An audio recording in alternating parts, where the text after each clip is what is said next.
दोस्तों, एक बार फिर आपका स्वागत है, अभिनंदन है आपके अपने YouTube channel Aryan Institute Allahabad में। दोस्तों, जैसा कि तुम लोग देख पा रहे हैं, आपके बीच में हम चर्चा कर रहे हैं यूपी डीएलएड एडमिशन 2023 पर। जैसा कि आप सभी लगातार मांग कर रहे हैं कि भैया आखिरकार जो यूपी डीएलएड एडमिशन 2023 का डायरेक्ट एडमिशन का पोर्टल है, आखिरकार खोला जाएगा या नहीं खोला जाएगा। बिल्कुल इसी चीज़ को जानने के लिए आज के डेट में हम पीएनपी पहुंचे हैं। वहां से क्या कुछ सूचनाएं हैं, बिल्कुल हम आपके बीच में लाइव दिखाने का प्रयास करेंगे। हालांकि यहाँ देख पा रहे हैं पोर्टल खुलेगा या नहीं खुलेगा, बिल्कुल इस मुद्दे पर हम चर्चा करेंगे।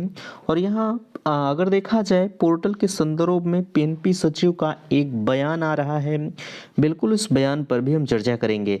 आगे क्या हो सकता है, आप सभी के लगातार कमेंट ये आते हैं कि भैया पोर्टल खुल सकता है या नहीं खुल सकता है। अगर देखा जाए तो आप सभी के इंतज़ार की कुछ घड़ियां जो हैं वो धीरे धीरे अपने समाप्ति की तरफ हैं।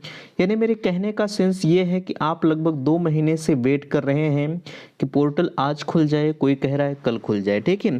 तो इस चीज़ का इंतज़ार करते करते फाइनली अगर देखा जाए तो आप थक चुके हैं और आप सभी अब देखा जाए तो थोड़ा बहुत निराश भी हो चुके हैं कि पोर्टल अब नहीं खुलेगा। तो इन सभी चीज़ों की सच्चाइयाँ जानने का जो है आज हम प्रयास करेंगे कि आखिरकार क्या कुछ है, पोर्टल खुलेगा या नहीं खुलेगा। तो फाइनली हम इन सभी मुद्दों पर चर्चा करेंगे। दोस्तों, मैं हूं संजय, आप सभी का स्वागत करता हूं, अभिनंदन करता हूं आज के अपने इस वीडियो पर। मैं निवेदन करूंगा कि चैनल पर पहली बार विजिट कर रहे हैं तो प्लीज़ चैनल को सब्सक्राइब जरूर करेंगे। सबसे पहले ध्यान दीजिएगा जो है पीएनपी से बिल्कुल लाइव हम आपके बीच में बात कर रहे हैं, लेकिन अगर देखा जाए तो हम आपके बीच में लाइव दिखाने का प्रयास जरूर किए, लेकिन अंदर से सारी चीज़ें मना कर दिया गया है। यहाँ पर ये सारी चीज़ें अलाउ नहीं है, इसलिए हम आपके बीच में स्क्रीन रिकॉर्डर के माध्यम से हम बता रहे हैं कि जैसा कि जो आप सभी लगातार डिमांड कर रहे हैं कि भैया पोर्टल खुलेगा या नहीं खुलेगा। देखिए, पीएनपी सचिव से जब जानने का प्रयास किया गया तो फाइनली उनकी तरफ से यही कहा गया है कि हमारी तरफ से जो कुछ प्रोसेस था मैंने कर दिया है। आपने देखा जो आपके बीच में एक डेट वायरल किया जा रहा था 2 तारीख से लेकर 4 तारीख तक, इन्होंने यही चीज़ों का आश्वासन दिया है कि हमने शासन स्तर से परमिशन मांगा है, अगर परमिशन मिलती है तो पोर्टल ओपन होगा, अन्यथा की स्थिति में नहीं होगा। ये तो यह कहकर किनारा कस लिए, ठीक है। अब सवाल ये उठता है कि आखिरकार शासन से परमिशन मिलती है या नहीं मिलती है। देखिए, हालांकि अगर देखा जाए अगर शासन स्तर से परमिशन मिलना होता तो फाइनली अब तक मिल गया होता, लेकिन अब उम्मीदें थोड़ी सी कम हैं, इसलिए इनकी तरफ से हालांकि अगर देखा जाए डायरेक्टली इन्होंने मना तो नहीं किया कि पोर्टल हम नहीं खोलेंगे, लेकिन इनके कहने का जो सेंस था अगर वो सीधे तौर पर समझा जाए तो फाइनली यही है कि अब पोर्टल आपका नहीं खुलेगा, ठीक है। फिलहाल के लिए मैं ये नहीं कह रहा हूँ, लगातार हम देख रहे हैं ग्रुप में, जो व्हाट्सएप ग्रुप मैंने बनाया हुआ है उसमें हम आपको देख रहे हैं कि लगातार मेल के माध्यम से आप जो है ट्वीट के माध्यम से या सोशल मीडिया के जो भी प्लेटफॉर्म आपके बीच में हैं वहाँ से आप अपनी आवाज़ को उठाने का प्रयास कर रहे हैं। बिल्कुल ये आप करते रहिए।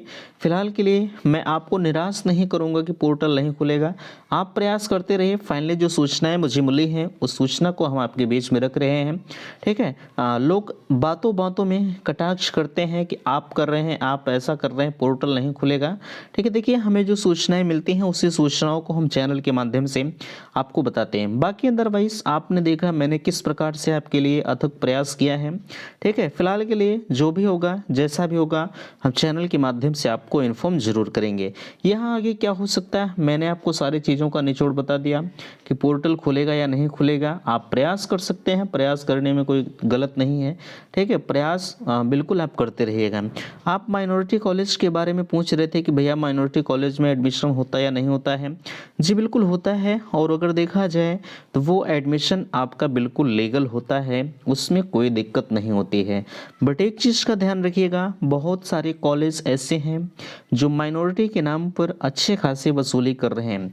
उनका कॉलेज तो माइनॉरिटी नहीं है, लेकिन फिर भी वो आपसे पैसे लेकर आपका पैसा जो है फाइनली जब वो ले लेते हैं तो सारी चीज़ें आपको खुद ब खुद बता देते हैं। इसलिए आप ऐसे कॉलेजों से बिल्कुल सावधान रहिएगा, ठीक है। और अगर माइनॉरिटी कॉलेज में आपको एडमिशन लेना है तो बाबू मैं ये नहीं कहूँगा कि, हालांकि मैं तो यही जानता हूँ कि सबके लिए रूल नियम एक ही होता है, ठीक है। जब पोर्टल खुलेगा तो उसी समय माइनॉरिटी को लिए हुई पोर्टल खुलता है, बाकी इनके लिए अलग से कोई व्यवस्थाएं नहीं होती। अब लोग कैसे एडमिशन कर रहे हैं, कैसे ले रहे हैं, उसके बारे में मुझे नहीं पता, बट इतना मैं ज़रूर जानता हूँ कि इनके लिए जो है नियम कानून सेम कॉलेज के समान ही होता है, ठीक है। तो फिलहाल के लिए आशा करते हैं दी गई जानकारी से आप संतुष्ट हैं। प्लीज़ वीडियो को लाइक कीजिएगा, शेयर कीजिएगा, और चैनल पर पहली बार विजिट किए हैं तो चैनल को सब्सक्राइब कीजिएगा। वीडियो समाप्त करते, थैंक्स, धन्यवाद।